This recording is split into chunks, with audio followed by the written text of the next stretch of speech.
ಓಂ ಶಾಂತಿ. ಮುರುಳಿಯ ದಿನಾಂಕ 6-8-2020.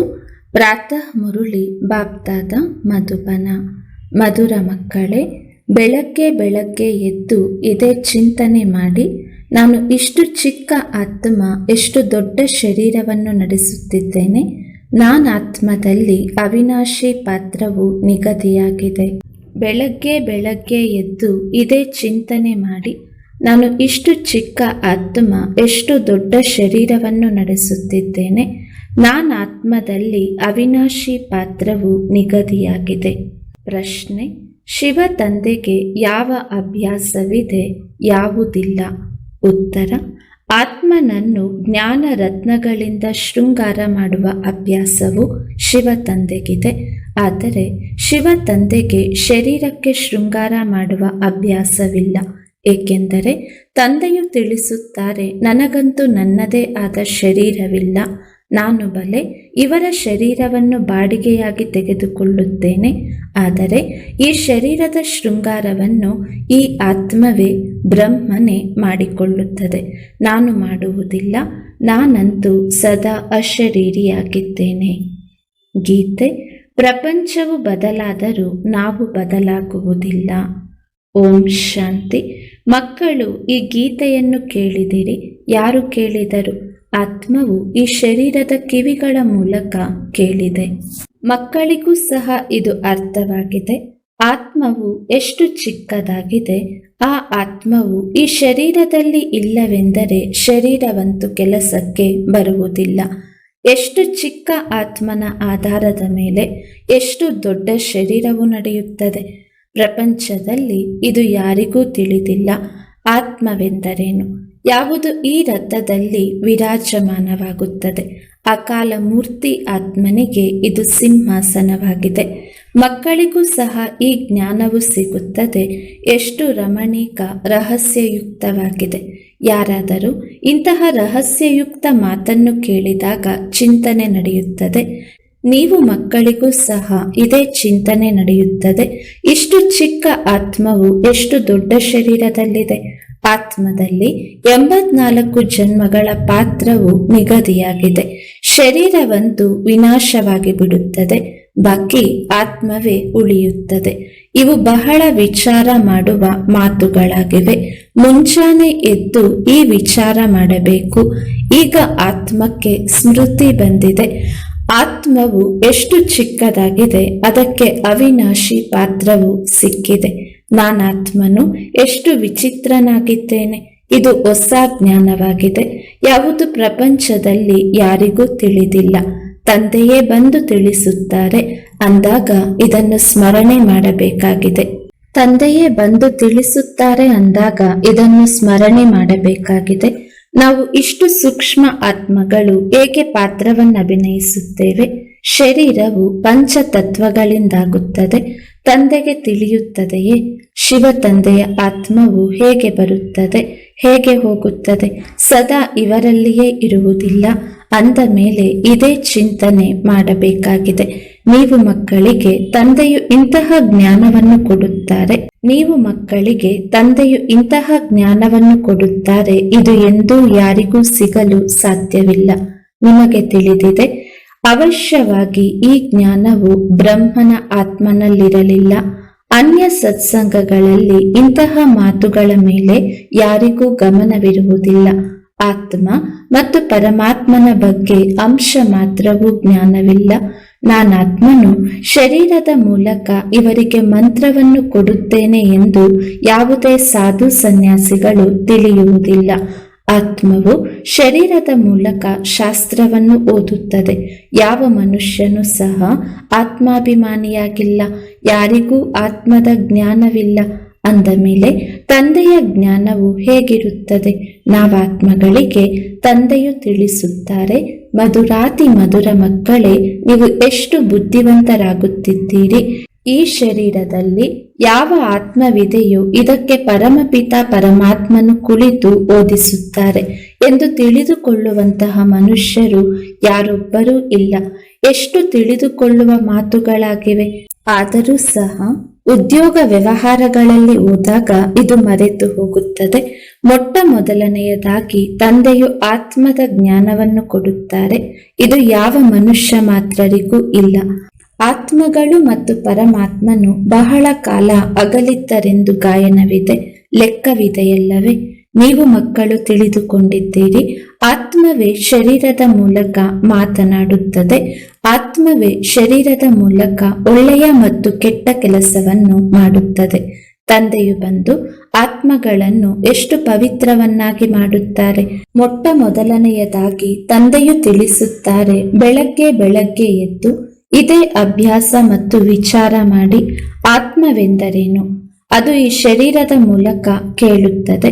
ಆತ್ಮದ ತಂದೆಯು ಪರಮಪಿತ ಪರಮಾತ್ಮನಾಗಿದ್ದಾರೆ. ಅವರಿಗೆ ಪತಿತ ಪಾವನ ಜ್ಞಾನ ಸಾಗರನೆಂದು ಹೇಳುತ್ತಾರೆ. ಮತ್ಯಾವ ಮನುಷ್ಯರಿಗೂ ಸುಖದ ಸಾಗರ, ಶಾಂತಿಯ ಸಾಗರನೆಂದು ಹೇಳಲು ಹೇಗೆ ಸಾಧ್ಯ? ಲಕ್ಷ್ಮೀನಾರಾಯಣರಿಗೂ ಸದಾ ಪವಿತ್ರತೆಯ ಸಾಗರನೆಂದು ಹೇಳಲಾಗುವುದೇ? ಇಲ್ಲ. ಒಬ್ಬ ತಂದೆಯೇ ಸದಾ ಪವಿತ್ರತೆಯ ಸಾಗರನಾಗಿದ್ದಾರೆ. ಮನುಷ್ಯರಂತೂ ಕೇವಲ ಭಕ್ತಿ ಮಾರ್ಗದ ಶಾಸ್ತ್ರಗಳನ್ನು ಕುಳಿತು ವರ್ಣನೆ ಮಾಡುತ್ತಾರೆ. ಪ್ರಾಕ್ಟಿಕಲ್ ಅನುಭವವಿಲ್ಲ. ನಾನಾತ್ಮನು ಈ ಶರೀರದಿಂದ ತಂದೆಯ ಮಹಿಮೆ ಮಾಡುತ್ತೇನೆ. ಅವರು ನಮ್ಮ ಮಧುರ ತಂದೆಯಾಗಿದ್ದಾರೆ. ಅವರೇ ಸುಖ ಕೊಡುವವರಾಗಿದ್ದಾರೆ. ಇದೇನನ್ನೂ ತಿಳಿದುಕೊಳ್ಳುವುದಿಲ್ಲ. ತಂದೆಯು ತಿಳಿಸುತ್ತಾರೆ, ಹೇ ಆತ್ಮಗಳೇ, ಈಗ ನನ್ನ ಮತದಂತೆ ನಡೆಯಿರಿ. ಈ ಅವಿನಾಶಿ ಆತ್ಮನಿಗೆ ಅವಿನಾಶಿ ತಂದೆಯ ಮೂಲಕ ಅವಿನಾಶಿ ಮತವು ಸಿಗುತ್ತದೆ. ಅವಿನಾಶಿ ಶರೀರಧಾರಿಗಳಿಗೆ ವಿನಾಶಿ ಶರೀರಧಾರಿಗಳ ಮತವೇ ಸಿಗುತ್ತದೆ. ಸತ್ಯಯುಗದಲ್ಲಂತೂ ನೀವು ಇಲ್ಲಿನ ಪ್ರಾರಬ್ಧವನ್ನು ಪಡೆಯುತ್ತೀರಿ. ಅಲ್ಲೆಂದೂ ಸಹ ಉಲ್ಟಾ ಮತವು ಸಿಗುವುದಿಲ್ಲ. ಈಗಿನ ಶ್ರೀಮತವೇ ಅವಿನಾಶಿಯಾಗಿ ಬಿಡುತ್ತದೆ. ಅದು ಅರ್ಧ ಕಲ್ಪ ನಡೆಯುತ್ತದೆ. ಇದು ಹೊಸ ಜ್ಞಾನವಾಗಿದೆ. ಇದನ್ನು ಗ್ರಹಣ ಮಾಡಲು ಎಷ್ಟೊಂದು ಬುದ್ಧಿ ಇರಬೇಕು ಮತ್ತು ಪಾತ್ರದಲ್ಲಿ ಬರಬೇಕು. ಯಾರು ಪ್ರಾರಂಭದಿಂದ ಭಕ್ತಿ ಮಾಡುವರೋ ಅವರೇ ಚೆನ್ನಾಗಿ ಧಾರಣೆ ಮಾಡಿಕೊಳ್ಳುವರು. ಇದನ್ನು ತಿಳಿದುಕೊಳ್ಳಬೇಕು. ಒಂದು ವೇಳೆ ನಮ್ಮ ಬುದ್ಧಿಯಲ್ಲಿ ಸರಿಯಾದ ರೀತಿಯಲ್ಲಿ ಧಾರಣೆ ಆಗುವುದಿಲ್ಲವೆಂದರೆ ಅವಶ್ಯವಾಗಿ ನಾವು ಆರಂಭದಿಂದ ಭಕ್ತಿ ಮಾಡಿಲ್ಲ. ತಂದೆಯು ಹೇಳುತ್ತಾರೆ, ಏನಾದರೂ ಅರ್ಥವಾಗದಿದ್ದರೆ ನನ್ನನ್ನು ಕೇಳಿ, ಏಕೆಂದರೆ ನಾನು ಅವಿನಾಶಿ ತಜ್ಞನಾಗಿದ್ದೇನೆ. ತಂದೆಗೆ ಪರಮಾತ್ಮನೆಂದು ಹೇಳಲಾಗುತ್ತದೆ.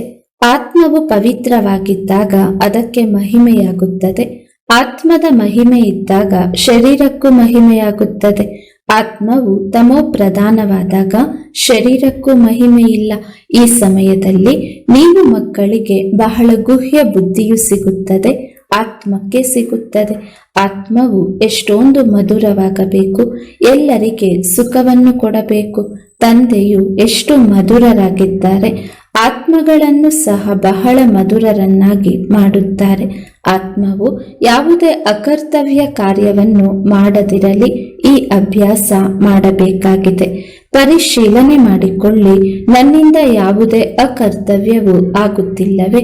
ಶಿವ ತಂದೆಯು ಎಂದಾದರೂ ಅಕರ್ತವ್ಯ ಕಾರ್ಯವನ್ನು ಮಾಡುತ್ತಾರೆಯೇ? ಇಲ್ಲ. ಅವರು ಸರ್ವೋತ್ತಮ ಕಲ್ಯಾಣಕಾರಿ ಕಾರ್ಯವನ್ನು ಮಾಡಲು ಬರುತ್ತಾರೆ. ಎಲ್ಲರಿಗೆ ಸದ್ಗತಿ ನೀಡುತ್ತಾರೆ. ಅಂದಾಗ ತಂದೆ ಯಾವ ಕರ್ತವ್ಯ ಮಾಡುವರು ಮಕ್ಕಳು ಅದನ್ನೇ ಮಾಡಬೇಕು. ಇದನ್ನು ಸಹ ತಿಳಿಸಿದ್ದಾರೆ. ಯಾರು ಆರಂಭದಿಂದ ಹಿಡಿದು ಬಹಳ ಭಕ್ತಿ ಮಾಡುತ್ತಾರೆಯೋ ಅವರಿಗೆ ಈ ಜ್ಞಾನವು ನಿಲ್ಲುವುದು. ಈಗಲೂ ಸಹ ದೇವತೆಗಳಿಗೆ ಅನೇಕ ಭಕ್ತರಿದ್ದಾರೆ. ತಮ್ಮ ತಲೆಯನ್ನು ತೆಗೆದಿಡುವುದಕ್ಕೂ ತಯಾರಿರುತ್ತಾರೆ. ಬಹಳ ಭಕ್ತಿ ಮಾಡುವವರ ಹಿಂದೆ ಕಡಿಮೆ ಭಕ್ತಿ ಮಾಡುವವರು ಅಲೆದಾಡುತ್ತಿರುತ್ತಾರೆ. ಅವರ ಮಹಿಮೆ ಮಾಡುತ್ತಾರೆ. ಅಲ್ಲಂತೂ ಎಲ್ಲವೂ ಸ್ಥೂಲವಾಗಿ ಕಂಡುಬರುತ್ತದೆ. ಆದರೆ ಇಲ್ಲಿ ನೀವು ಗುಪ್ತವಾಗಿದ್ದೀರಿ. ನಿಮ್ಮ ಬುದ್ಧಿಯಲ್ಲಿ ಸೃಷ್ಟಿಯ ಆದಿ ಮಧ್ಯ ಅಂತ್ಯದ ಸಂಪೂರ್ಣ ಜ್ಞಾನವಿದೆ. ಇದು ಸಹ ಮಕ್ಕಳಿಗೆ ಅರ್ಥವಾಗಿದೆ. ತಂದೆಯು ನಮಗೆ ಬೋಧಿಸಲು ಬಂದಿದ್ದಾರೆ. ಈಗ ಪುನಃ ನಾವು ಮನೆಗೆ ಹೋಗುತ್ತೇವೆ. ಎಲ್ಲ ಆತ್ಮರು ಎಲ್ಲಿಂದ ಬರುತ್ತಾರೆಯೋ ಅದು ನಮ್ಮ ಮನೆಯಾಗಿದೆ. ಅಲ್ಲಿ ಶರೀರವೇ ಇಲ್ಲವೆಂದರೆ ಶಬ್ದವೆಲ್ಲಿಂದ ಬರಬೇಕು? ಆತ್ಮವಿಲ್ಲದಿದ್ದರೆ ಶರೀರವು ಜಡವಾಗಿ ಬಿಡುತ್ತದೆ. ಮನುಷ್ಯರ ಶರೀರದಲ್ಲಿ ಎಷ್ಟೊಂದು ಮೋಹವಿರುತ್ತದೆ. ಆತ್ಮವು ಶರೀರದಿಂದ ಹೋಯಿತೆಂದರೆ ಉಳಿಯುವುದು ಪಂಚತತ್ವಗಳು. ಅದರ ಮೇಲೂ ಎಷ್ಟು ಪ್ರೀತಿ ಇರುತ್ತದೆ. ಸ್ತ್ರೀಯು ಪತಿಯ ಚಿತೆಯನ್ನು ಏರುವುದಕ್ಕೂ ತಯಾರಾಗಿ ಬಿಡುತ್ತಾಳೆ. ಶರೀರದಲ್ಲಿ ಎಷ್ಟೊಂದು ಮೋಹವಿರುತ್ತದೆ. ನೀವೀಗ ತಿಳಿದುಕೊಂಡಿದ್ದೀರಿ. ಇಡೀ ಪ್ರಪಂಚದಿಂದ ನಷ್ಟೋ ಮೋಹ ಆಗಬೇಕಾಗಿದೆ. ಈ ಶರೀರವಂತೂ ಸಮಾಪ್ತಿಯಾಗುವುದಿದೆ. ಅಂದ ಮೇಲೆ ಅದರೊಂದಿಗಿನ ಮೋಹವು ಕಳೆಯಬೇಕಲ್ಲವೇ. ಆದರೆ ಬಹಳ ಮೋಹವಿರುತ್ತದೆ. ಬ್ರಾಹ್ಮಣರಿಗೆ ತಿನ್ನಿಸುತ್ತಾರೆ. ಇಂತಹವರದು ಇಂದು ಶ್ರಾದ್ದವೆಂದು ತಿಳಿದುಕೊಳ್ಳುತ್ತಾರಲ್ಲವೇ. ಅವರೇನು ತಿನ್ನುತ್ತಾರೆಯೇ. ನೀವು ಮಕ್ಕಳಂತೂ ಈಗ ಇವೆಲ್ಲ ಮಾತುಗಳಿಂದ ಭಿನ್ನರಾಗಿ ಬಿಡಬೇಕು. ನಾಟಕದಲ್ಲಿ ಪ್ರತಿಯೊಬ್ಬರೂ ತಮ್ಮ ಪಾತ್ರವನ್ನು ಅಭಿನಯಿಸುತ್ತಾರೆ. ಈ ಸಮಯದಲ್ಲಿ ನಿಮಗೆ ಜ್ಞಾನವಿದೆ. ನಾವು ನಷ್ಟೋ ಮೋಹಿಗಳಾಗಬೇಕಾಗಿದೆ. ಮೋಹಜೀತ ರಾಜನ ಕಥೆಯೂ ಇದೆಯಲ್ಲವೇ. ಮತ್ಯಾವುದೇ ಮೋಹಜೀತ ರಾಜನೆಂದು ಇರುವುದಿಲ್ಲ. ಕೇವಲ ಈ ಕಥೆಗಳನ್ನು ಬರೆದಿದ್ದಾರೆ. ಅಲ್ಲಿ ಅಕಾಲ ಮೃತ್ಯುವಿರುವುದಿಲ್ಲ. ಅಂದಾಗ ಕೇಳುವ ಮಾತು ಇರುವುದಿಲ್ಲ. ಈ ಸಮಯದಲ್ಲಿ ನಿಮ್ಮನ್ನು ಮೋಹಜೀತರನ್ನಾಗಿ ಮಾಡುತ್ತೇನೆ. ಸ್ವರ್ಗದಲ್ಲಿ ಮೋಹಜೀತ ರಾಜರಿದ್ದರು. ಯಥಾ ರಾಜ ರಾಣಿ ತಥಾ ಪ್ರಜಾ. ಅದು ನಷ್ಟ ಮೋಹದ ರಾಜಧಾನಿಯಾಗಿದೆ. ರಾವಣನ ರಾಜ್ಯದಲ್ಲಿ ಮೋಹವಿರುತ್ತದೆ. ಆದರೆ ಸತ್ಯಯುಗದಲ್ಲಿ ವಿಕಾರವಿರುವುದಿಲ್ಲ. ರಾವಣನ ರಾಜ್ಯವೇ ಇಲ್ಲ. ರಾವಣನ ರಾಜಧಾನಿಯು ಹೊರಟು ಹೋಗುತ್ತದೆ. ರಾಮರಾಜ್ಯದಲ್ಲಿ ಏನಿರುತ್ತದೆ ಎಂಬುದೇನೂ ತಿಳಿದಿಲ್ಲ. ಈ ಮಾತುಗಳನ್ನು ತಂದೆಯ ವಿನಃ ಮತ್ಯಾರೂ ತಿಳಿಸಲು ಸಾಧ್ಯವಿಲ್ಲ. ತಂದೆಯು ಈ ಶರೀರದಲ್ಲಿದ್ದರೂ ದೇಹಿ ಅಭಿಮಾನಿಯಾಗಿದ್ದಾರೆ. ಲೋನ್ ಅಥವಾ ಬಾಡಿಗೆಗೆ ಮನೆಯನ್ನು ತೆಗೆದುಕೊಳ್ಳುತ್ತಾರೆಂದರೆ ಅದರಲ್ಲಿಯೂ ಮೋಹವಿರುತ್ತದೆ. ಮನೆಯನ್ನು ಚೆನ್ನಾಗಿ ಫರ್ನಿಶ್ ಮಾಡುತ್ತಾರೆ. ಇವರಿಗಂತೂ ಬ್ರಹ್ಮನಿಗಂತೂ ಫರ್ನಿಶ್ ಮಾಡಬೇಕಾಗಿಲ್ಲ. ಏಕೆಂದರೆ ತಂದೆಯು ಅಶರೀರಿಯಲ್ಲವೇ. ಇವರಿಗೆ ಯಾವುದೇ ಶೃಂಗಾರ ಇತ್ಯಾದಿಯನ್ನು ಮಾಡುವ ಅಭ್ಯಾಸವೇ ಇಲ್ಲ. ಇವರಿಗೆ ಅವಿನಾಶಿ ಜ್ಞಾನ ರತ್ನಗಳಿಂದ ಮಕ್ಕಳಿಗೆ ಶೃಂಗಾರ ಮಾಡುವ ಅಭ್ಯಾಸವಿದೆ. ಸೃಷ್ಟಿಯ ಆದಿ ಮಧ್ಯ ಅಂತ್ಯದ ರಹಸ್ಯವನ್ನು ತಿಳಿಸುತ್ತಾರೆ. ಶರೀರವಂತೂ ಅಪವಿತ್ರವಾಗಿದೆ. ಇದಕ್ಕೆ ಯಾವಾಗ ಇನ್ನೊಂದು ಹೊಸ ಶರೀರವು ಸಿಗುವುದೋ ಅದು ಪವಿತ್ರವಾಗಿರುತ್ತದೆ. ಈ ಸಮಯದಲ್ಲಿ ಇದು ಹಳೆಯ ಪ್ರಪಂಚವಾಗಿದೆ. ಅಂದಾಗ ಇದು ಸಮಾಪ್ತಿಯಾಗಬೇಕಾಗಿದೆ. ಪ್ರಪಂಚದಲ್ಲಿ ಇದು ಸಹ ಯಾರಿಗೂ ತಿಳಿದಿಲ್ಲ. ನಿಧಾನವಾಗಿ ಅರ್ಥವಾಗುವುದು. ಹೊಸ ಪ್ರಪಂಚದ ಸ್ಥಾಪನೆ ಮತ್ತು ಹಳೆಯ ಪ್ರಪಂಚದ ವಿನಾಶ ಇದು ತಂದೆಯ ಕೆಲಸವಾಗಿದೆ. ತಂದೆಯೇ ಬಂದು ಬ್ರಹ್ಮರವರ ಮೂಲಕ ಪ್ರಜೆಗಳನ್ನು ರಚಿಸಿ ಹೊಸ ಪ್ರಪಂಚದ ಸ್ಥಾಪನೆ ಮಾಡಿಸುತ್ತಾರೆ. ನೀವೀಗ ಹೊಸ ಪ್ರಪಂಚದಲ್ಲಿದ್ದೀರಾ? ಇಲ್ಲ, ಹೊಸ ಪ್ರಪಂಚವು ಸ್ಥಾಪನೆಯಾಗುತ್ತಿದೆ. ಅಂದಾಗ ಬ್ರಾಹ್ಮಣರ ಶಿಕೆಯೂ ಸಹ ಶ್ರೇಷ್ಠವಾಗಿದೆ. ತಂದೆಯು ತಿಳಿಸಿದ್ದಾರೆ. ತಂದೆಯ ಸನ್ಮುಖದಲ್ಲಿ ಬರುತ್ತೀರೆಂದರೆ ಮೊದಲು ಇದನ್ನು ನೆನಪು ಮಾಡಿ. ನಾವು ಈಶ್ವರ ತಂದೆಯ ಸನ್ಮುಖದಲ್ಲಿ ಹೋಗುತ್ತೇವೆ. ಶಿವ ತಂದೆಯು ನಿರಾಕಾರನಾಗಿದ್ದಾರೆ. ಅಂದ ಮೇಲೆ ಅವರ ಸನ್ಮುಖದಲ್ಲಿ ಹೇಗೆ ಹೋಗುವುದು? ಆದ್ದರಿಂದ ಆ ತಂದೆಯನ್ನು ನೆನಪು ಮಾಡಿ ಮತ್ತೆ ಆ ತಂದೆಯ ಸನ್ಮುಖದಲ್ಲಿ ಬರಬೇಕಾಗಿದೆ. ಆ ತಂದೆಯು ಈ ರಥದಲ್ಲಿ ಕುಳಿತಿದ್ದಾರೆಂದು ನಿಮಗೆ ತಿಳಿದಿದೆ. ಈ ಶರೀರವಂತೂ ಪತಿತವಾಗಿದೆ. ಶಿವ ತಂದೆಯ ನೆನಪಿನಲ್ಲಿರದೆ ಯಾವುದೇ ಕೆಲಸವನ್ನು ಮಾಡುತ್ತೀರೆಂದರೆ ಪಾಪವಾಗಿ ಬಿಡುತ್ತದೆ. ನಾವು ಶಿವ ತಂದೆಯ ಬಳಿ ಹೋಗುತ್ತೇವೆ ಮತ್ತು ಇನ್ನೊಂದು ಜನ್ಮದಲ್ಲಿ ಬೇರೆ ಸಂಬಂಧಿಗಳು ಸಿಗುತ್ತಾರೆ. ಅಲ್ಲಿ ದೇವತೆಗಳ ಮಡಿಲಲ್ಲಿ ಹೋಗುತ್ತೀರಿ. ಈ ಈಶ್ವರನ ಮಡಿಲು ಒಂದೇ ಬಾರಿ ಸಿಗುತ್ತದೆ. ಬಾಯಿಂದ ಹೇಳುತ್ತಾರೆ, ಬಾಬಾ ನಾವು ತಮ್ಮವರಾಗಿ ಬಿಟ್ಟೆವು. ಇಂತಹವರು ಅನೇಕರಿದ್ದಾರೆ. ಅವರು ಎಂದೂ ನೋಡಿಯೂ ಇರುವುದಿಲ್ಲ. ಹೊರಗಡೆ ಇರುತ್ತಾರೆ. ಆದರೆ ಬಾಬಾ ನಾವು ನಿಮ್ಮ ಮಡಿಲಿನ ಮಕ್ಕಳಾಗಿ ಬಿಟ್ಟಿದ್ದೇವೆ ಎಂದು ಬರೆಯುತ್ತಾರೆ. ಏಕೆಂದರೆ ಬುದ್ಧಿಯಲ್ಲಿ ಜ್ಞಾನವಿದೆ. ಆತ್ಮವೇ ಹೇಳುತ್ತದೆ, ನಾವು ಶಿವ ತಂದೆಯ ಮಕ್ಕಳಾಗಿ ಬಿಟ್ಟೆವು.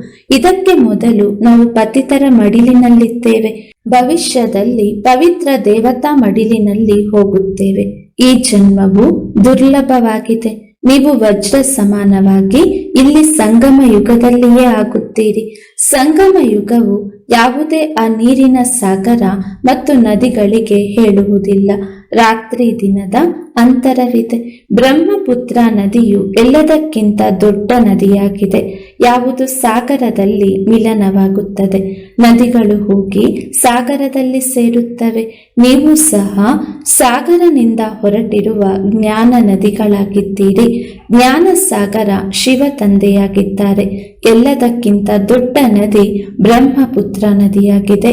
ಇವರ ಹೆಸರು ಬ್ರಹ್ಮನಿಂದಾಗಿದೆ. ಸಾಗರನಿಂದ ಇವರ ಎಷ್ಟೊಂದು ಮೇಳವಾಗುತ್ತದೆ. ನದಿಗಳು ಎಲ್ಲಿಂದ ಹೊರಡುತ್ತವೆ ಎಂದು ನಿಮಗೂ ತಿಳಿದಿದೆ. ಸಾಗರನಿಂದಲೇ ಹೊರಬರುತ್ತವೆ, ನಂತರ ಸಾಗರದಲ್ಲಿಯೇ ಸೇರುತ್ತವೆ. ಸಾಗರದಿಂದ ಸಿಹಿ ನೀರನ್ನು ತೆಗೆದುಕೊಳ್ಳುತ್ತೇವೆ. ಸಾಗರನ ಮಕ್ಕಳು ಮತ್ತೆ ಸಾಗರವನ್ನು ಹೋಗಿ ಸೇರುತ್ತೇವೆ. ನೀವು ಸಹ ಜ್ಞಾನ ಸಾಗರನಿಂದ ಹೊರಟಿದ್ದೀರಿ, ಮತ್ತೆ ಎಲ್ಲರೂ ಸಹ ಅಲ್ಲಿಯೇ ಹೋಗುತ್ತೀರಿ. ಇಲ್ಲಿ ತಂದೆಯೂ ಇರುತ್ತಾರೆ, ಅಲ್ಲಿ ನೀವಾತ್ಮಗಳು ಸಹ ಇರುತ್ತೀರಿ. ಜ್ಞಾನ ಸಾಗರನೇ ಬಂದು ನಿಮ್ಮನ್ನು ಪವಿತ್ರ ಮಧುರರನ್ನಾಗಿ ಮಾಡುತ್ತಾರೆ. ಆತ್ಮವು ಈಗ ಉಪ್ಪಿನ ಸಮಾನ ಆಗಿಬಿಟ್ಟಿದೆ. ಅದನ್ನು ತಂದೆಯು ಮಧುರವನ್ನಾಗಿ ಮಾಡುತ್ತಾರೆ. ಇದರಿಂದ ಪಂಚವಿಕಾರಗಳ ಚೀಚಿ ಉಪ್ಪು ನಿಮ್ಮಿಂದ ಹೊರಟು ಹೋಗುತ್ತದೆ. ಆಗ ನೀವು ತಮೋ ಪ್ರಧಾನರಿಂದ ಸತೋ ಪ್ರಧಾನರಾಗಿ ಬಿಡುತ್ತೀರಿ. ಆದ್ದರಿಂದ ತಂದೆಯು ಬಹಳ ಪುರುಷಾರ್ಥ ಮಾಡಿಸುತ್ತಾರೆ. ನೀವು ಸ್ವರ್ಗದಲ್ಲಿದ್ದಾಗ ಎಷ್ಟು ಸತೋ ಪ್ರಧಾನರಾಗಿದ್ದೀರಿ, ಈಗ ಸಂಪೂರ್ಣ ಕೊಳಕಾಗಿ ಬಿಟ್ಟಿದ್ದೀರಿ. ರಾವಣನು ನಿಮ್ಮನ್ನು ಹೇಗೆ ಮಾಡಿಬಿಟ್ಟಿದ್ದಾನೆ. ಇದು ವಜ್ರ ಸಮಾನ ಜನ್ಮವಾಗಿದೆ ಎಂಬುದು ಭಾರತದಲ್ಲಿಯೇ ಗಾಯನವಿದೆ. ತಂದೆಯು ತಿಳಿಸುತ್ತಾರೆ, ಮಕ್ಕಳೇ, ನೀವು ಕವಡೆಗಳ ಹಿಂದೆ ಏಕೆ ತಲೆ ಕೆಡಿಸಿಕೊಳ್ಳುತ್ತೀರಿ? ಕವಡೆಗಳು ಸಹ ನಿಮಗೆ ಹೆಚ್ಚಿಗೆ ಬೇಕಿಲ್ಲ. ಬಡವರೇ ಇದನ್ನು ಬಹುಬೇಗನೆ ತಿಳಿದುಕೊಳ್ಳುತ್ತಾರೆ. ಸಾಹುಕಾರರಾದರೆ ನಮಗೆ ಇಲ್ಲಿಯೇ ಸ್ವರ್ಗವೆಂದು ಹೇಳುತ್ತಾರೆ. ಆದರೆ ಮಕ್ಕಳಿಗೆ ತಿಳಿದಿದೆ, ಯಾರೆಲ್ಲ ಮನುಷ್ಯ ಮಾತ್ರರಿದ್ದಾರೆಯೋ ಎಲ್ಲರದು ಈ ಸಮಯದಲ್ಲಿ ಕವಡೆಯ ಸಮಾನ ಜನ್ಮವಾಗಿದೆ. ನಾವು ಸಹ ಮೊದಲು ಅದೇ ರೀತಿ ಇದ್ದೆವು. ಈಗ ತಂದೆಯು ನಮ್ಮನ್ನು ಎಷ್ಟು ಶ್ರೇಷ್ಠರನ್ನಾಗಿ ಮಾಡುತ್ತಾರೆ. ಲಕ್ಷ್ಯವಂತೂ ಇದೆಯಲ್ಲವೇ? ನಾವು ನರನಿಂದ ನಾರಾಯಣನಾಗುತ್ತೇವೆ. ಭಾರತವು ಈಗ ಕವಡೆಯ ಸಮಾನ ಕಂಗಾಲಾಗಿದೆಯಲ್ಲವೇ? ಇದನ್ನು ಭಾರತವಾಸಿಗಳು ತಿಳಿದುಕೊಂಡಿಲ್ಲ. ನೀವಿಲ್ಲಿ ಎಷ್ಟು ಸಾಧಾರಣ ಅಬಲೆಯರಾಗಿದ್ದೀರಿ. ಯಾರಾದರೂ ಹಿರಿಯ ವ್ಯಕ್ತಿಗಳು ಬಂದರೆ ಅವರಿಗೆ ಇಲ್ಲಿ ಕುಳಿತುಕೊಳ್ಳುವುದಕ್ಕೂ ಇಷ್ಟವಾಗುವುದಿಲ್ಲ. ಎಲ್ಲಿ ದೊಡ್ಡ ದೊಡ್ಡ ಗುರುಗಳು ಸನ್ಯಾಸಿಗಳಿರುತ್ತಾರೆಯೋ ಅಲ್ಲಿಗೆ ಹೋಗಿ ಕುಳಿತುಕೊಳ್ಳುತ್ತಾರೆ. ಆದ್ದರಿಂದ ತಂದೆಯೂ ಸಹ ಹೇಳುತ್ತಾರೆ, ನಾನು ಬಡವರ ಬಂಧುವಾಗಿದ್ದೇನೆ. ಭಗವಂತನು ಬಡವರ ರಕ್ಷಣೆ ಮಾಡುತ್ತಾರೆಂದು ಹೇಳುತ್ತಾರೆ. ನೀವೀಗ ತಿಳಿದುಕೊಂಡಿದ್ದೀರಿ, ನಾವು ಎಷ್ಟೊಂದು ಸಾಹುಕಾರರಾಗಿದ್ದೆವು, ಈಗ ಪುನಃ ಆಗುತ್ತೇವೆ. ತಂದೆಯೂ ಸಹ ಬರೆಯುತ್ತಾರೆ, ಮಕ್ಕಳೇ, ನೀವು ಪದುಮ ಪದಂಪತಿಗಳಾಗುತ್ತೀರಿ. ಅಲ್ಲಿ ಯಾವುದೇ ಹೊಡೆದಾಟಗಳಿರುವುದಿಲ್ಲ. ಇಲ್ಲಿ ನೋಡಿ, ಹಣದ ಹಿಂದೆ ಎಷ್ಟೊಂದು ಹೊಡೆದಾಟಗಳಿವೆ. ಎಷ್ಟೊಂದು ಲಂಚ ತೆಗೆದುಕೊಳ್ಳುತ್ತಾರೆ. ಹಣವಂತೂ ಮನುಷ್ಯರಿಗೆ ಬೇಕಲ್ಲವೇ? ಆದರೆ ನಿಮ್ಮ ಖಜಾನೆಯನ್ನು ಸಂಪನ್ನ ಮಾಡಿಬಿಡುತ್ತಾರೆ. ಅರ್ಧ ಕಲ್ಪಕ್ಕಾಗಿ ಎಷ್ಟು ಬೇಕೋ ಅಷ್ಟು ಹಣವನ್ನು ತೆಗೆದುಕೊಳ್ಳಿ, ಆದರೆ ಸಂಪೂರ್ಣ ಪುರುಷಾರ್ಥ ಮಾಡಿ. ಇದರಲ್ಲಿ ನಿರ್ಲಕ್ಷ್ಯ ಮಾಡಬೇಡಿ. ಫಾಲೋ ಫಾದರ್ ಎಂದು ಹೇಳಲಾಗುತ್ತದೆ ಎಲ್ಲವೇ? ನೀವು ತಂದೆಯನ್ನು ಅನುಸರಿಸಿದ್ದೇ ಆದರೆ ಹೋಗಿ ಈ ರೀತಿಯಾಗಿ ದೇವತೆಗಳಾಗುತ್ತೀರಿ. ನರನಿಂದ ನಾರಾಯಣ, ನಾರಿಯಿಂದ ಲಕ್ಷ್ಮಿ. ಇದು ಬಹಳ ದೊಡ್ಡ ಪರೀಕ್ಷೆಯಾಗಿದೆ. ಇದರಲ್ಲಿ ಸ್ವಲ್ಪವೂ ನಿರ್ಲಕ್ಷ್ಯ ಮಾಡಬಾರದು. ತಂದೆಯು ಶ್ರೀಮತವನ್ನು ಕೊಡುತ್ತಾರೆ, ಅಂದ ಮೇಲೆ ಅದರ ಅನುಸಾರವಾಗಿ ನಡೆಯಬೇಕು. ಕಾಯಿದೆ ಕಾನೂನಿನ ಉಲ್ಲಂಘನೆ ಮಾಡಬಾರದು. ಶ್ರೀಮತದಿಂದಲೇ ನೀವು ಶ್ರೇಷ್ಠರಾಗುತ್ತೀರಿ. ಇದು ಬಹಳ ದೊಡ್ಡ ಗುರಿಯಾಗಿದೆ. ತಮ್ಮ ಪ್ರತಿನಿತ್ಯದ ಖಾತೆಯನ್ನಿಡಿ. ಸಂಪಾದನೆಯಾಯಿತೆ ಅಥವಾ ನಷ್ಟವಾಯಿತೆ? ತಂದೆಯನ್ನು ಎಷ್ಟು ನೆನಪು ಮಾಡಿದೆನು? ಎಷ್ಟು ಜನರಿಗೆ ಮಾರ್ಗವನ್ನು ತಿಳಿಸಿದೆನು? ನೀವು ಮಕ್ಕಳು ಅಂಧರಿಗೆ ಊರುಗೋಲಾಗಿದ್ದೀರಲ್ಲವೇ? ನಿಮಗೆ ಈ ಜ್ಞಾನದ ಮೂರನೆಯ ನೇತ್ರವು ಸಿಗುತ್ತದೆ. ಒಳ್ಳೆಯದು. ಮಧುರಾತಿ ಮಧುರ. ಹಗಲಿ ಹೋಗಿ ಮರಳಿ ಸಿಕ್ಕಿದ ಮಕ್ಕಳ ಪ್ರತಿ ಮಾತಾಪಿತಾ ಬಾಪ್ದಾದರವರ ನೆನಪು, ಪ್ರೀತಿ ಹಾಗೂ ಸುಪ್ರಭಾತ. ಆತ್ಮೀಯ ಮಕ್ಕಳಿಗೆ ಆತ್ಮೀಯ ತಂದೆಯ ನಮಸ್ತೆ. ಆತ್ಮೀಯ ತಂದೆಗೂ ಸಹ ಆತ್ಮೀಯ ಮಕ್ಕಳ ನೆನಪು, ಪ್ರೀತಿ, ಸುಪ್ರಭಾತ ಹಾಗೂ ನಮಸ್ತೆ. ಧಾರಣೆಗಾಗಿ ಮುಖ್ಯ ಸಾರ. ಹೇಗೆ ತಂದೆಯು ಮಧುರರಾಗಿದ್ದಾರೆ ಹಾಗೆಯೇ ಮಧುರರಾಗಿ ಎಲ್ಲರಿಗೆ ಸುಖ ಕೊಡಬೇಕಾಗಿದೆ. ಯಾವುದೇ ಅಕರ್ತವ್ಯ ಕಾರ್ಯವನ್ನು ಮಾಡಬಾರದು. ಸರ್ವಶ್ರೇಷ್ಠ ಕಲ್ಯಾಣದ ಕಾರ್ಯವನ್ನು ಮಾಡಬೇಕು. ಕವಡೆಗಳ ಹಿಂದೆ ತಲೆ ಕೆಡಿಸಿಕೊಳ್ಳಬಾರದು. ಪುರುಷಾರ್ಥ ಮಾಡಿ ತಮ್ಮ ಜೀವನವನ್ನು ವಜ್ರ ಸಮಾನ ಮಾಡಿಕೊಳ್ಳಬೇಕಾಗಿದೆ. ಇದರಲ್ಲಿ ನಿರ್ಲಕ್ಷ್ಯ ಮಾಡಬಾರದು. ಇಂದಿನ ವರದಾನ: ಸವಾಲು ಮತ್ತು ಪ್ರಯೋಗದಲ್ಲಿ ಸಮಾನತೆಯ ಮುಖಾಂತರ ಸ್ವಯಂವನ್ನು ಪಾಪಗಳಿಂದ ಸುರಕ್ಷಿತವಾಗಿಟ್ಟುಕೊಳ್ಳುವಂತಹ ವಿಶ್ವ ಸೇವಾಧಾರಿ ಭವ. ಸವಾಲು ಮತ್ತು ಪ್ರಯೋಗದಲ್ಲಿ ಸಮಾನತೆಯ ಮುಖಾಂತರ ಸ್ವಯಂವನ್ನು ಪಾಪಗಳಿಂದ ಸುರಕ್ಷಿತವಾಗಿಟ್ಟುಕೊಳ್ಳುವಂತಹ ವಿಶ್ವ ಸೇವಾಧಾರಿ ಭವ. ತಾವು ಮಕ್ಕಳು ಏನು ಸವಾಲು ಹಾಕುವಿರಿ, ಆ ಸವಾಲು ಮತ್ತು ಪ್ರಾಯೋಗಿಕ ಜೀವನದಲ್ಲಿ ಸಮಾನತೆ ಇರಲಿ. ಇಲ್ಲದೆ ಹೋದರೆ ಪುಣ್ಯಾತ್ಮನ ಬದಲಿಗೆ ಹೊರೆ ಹೊತ್ತಿರುವ ಆತ್ಮನಾಗಿ ಬಿಡುವಿರಿ. ಈ ಪಾಪ ಮತ್ತು ಪುಣ್ಯದ ಗತಿಯನ್ನು ಅರಿತು ಸ್ವಯಂವನ್ನು ಸುರಕ್ಷಿತವಾಗಿಟ್ಟುಕೊಳ್ಳಿ. ಏಕೆಂದರೆ ಸಂಕಲ್ಪದಲ್ಲಿಯೂ ಸಹ ಯಾವುದೇ ವಿಕಾರದ ಬಲಹೀನತೆ, ವ್ಯರ್ಥ ಮಾತು, ವ್ಯರ್ಥ ಭಾವನೆ, ದ್ವೇಷ ಅಥವಾ ಈರ್ಷೆಯ ಭಾವನೆ ಪಾಪದ ಖಾತೆಯನ್ನು ಹೆಚ್ಚಿಸುತ್ತದೆ.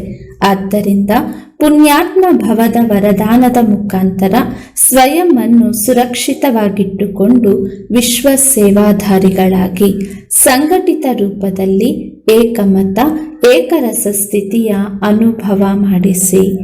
ಸ್ಲೋಗನ್: ಪವಿತ್ರತೆಯ ಜ್ಯೋತಿಯನ್ನು 4 ಕಡೆ ಬೆಳಗಿಸಿ, ಆಗ ತಂದೆಯನ್ನು ಸಹಜವಾಗಿ ನೋಡಲು ಸಾಧ್ಯವಾಗುತ್ತದೆ. ಪವಿತ್ರತೆಯ ಜ್ಯೋತಿಯನ್ನು 4 ಕಡೆ ಬೆಳಗಿಸಿ, ಆಗ ತಂದೆಯನ್ನು ಸಹಜವಾಗಿ ನೋಡಲು ಸಾಧ್ಯವಾಗುತ್ತದೆ. ಓಂ ಶಾಂತಿ.